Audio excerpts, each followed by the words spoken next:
10 years after I was kidnapped, my parents had spent everything trying to find me. To deal with their pain, they adopted a girl named Mara. The day I got rescued and came home, the house was full of my old photos. But Mara was hiding in the corner, shaking as she asked, "Now that she's back, are you gonna send me away?" That night, Dad yelled at her for the first time ever. Mom held me and cried, promising to make up for all those lost years. But when I tried to fit in, I accidentally broke one of Mara's hair clips. Out of nowhere, Mom lost it and slapped me across the face. "How can you be so mean? Are you trying to kill your sister? She was there for us when things were awful. How dare you hurt her? If I knew you'd turn out like this, I never would have brought you back." She threw all my clothes off the balcony, then dragged Mara inside and locked the door. I stood there in the pouring rain, staring at the door I'd dreamed about for so long. Whatever fantasy I had about family died right then and there. Cold rain hit my face, mixing with the burning sting from the slap. I reached up to knock, but my hand just dropped back down. From inside, I could hear Mom's gentle voice. "Don't cry, Mara. Mommy's here. Nobody's gonna hurt you. Daddy got you that hair clip all the way from Europe. I'm so sad it got broken. I only had on a thin nightgown." The rain soaked through instantly, and the cold went straight to my bones. I curled up by the door, trying to get warm against the freezing wall. My head felt heavy. My eyes wouldn't stay open. I heard footsteps in the hallway. I used everything I had left to look up and reach for him. My lips moved. "Dad," I whispered. He saw me. He stopped for a second, then walked right past me with a scowl on his face. He pulled out his keys and unlocked the door. Looking back at me, he said, "Your mom's upset. Just stay out here and think about what you did. Don't make things worse. Mara's not feeling good. Don't scare her." The door slammed in my face. My hand froze in midair. Then slowly, I pulled it back and hugged my freezing knees. Right before I passed out, I heard Mara laughing inside. When I woke up,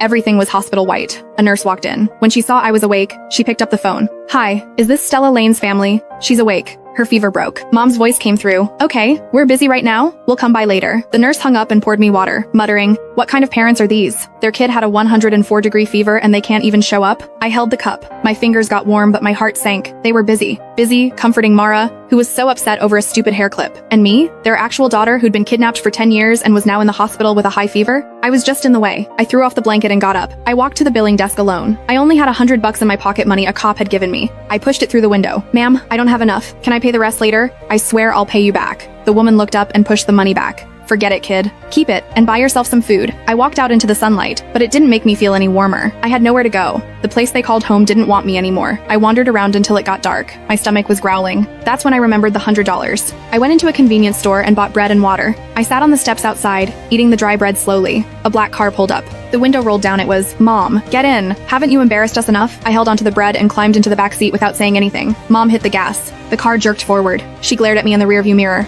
"Stella Lane, you've got some nerve. Running away now? Do you know what the neighbors are saying? They think we're abusing you." I looked down and stayed quiet. Mom's voice got sharper. "And you're still eating? Your sister was so worried she couldn't eat anything. We spent all day looking for you, and what were you doing? Having fun out here." I finally looked up. "You locked me out. I had a fever. Dad saw me too, but he didn't care."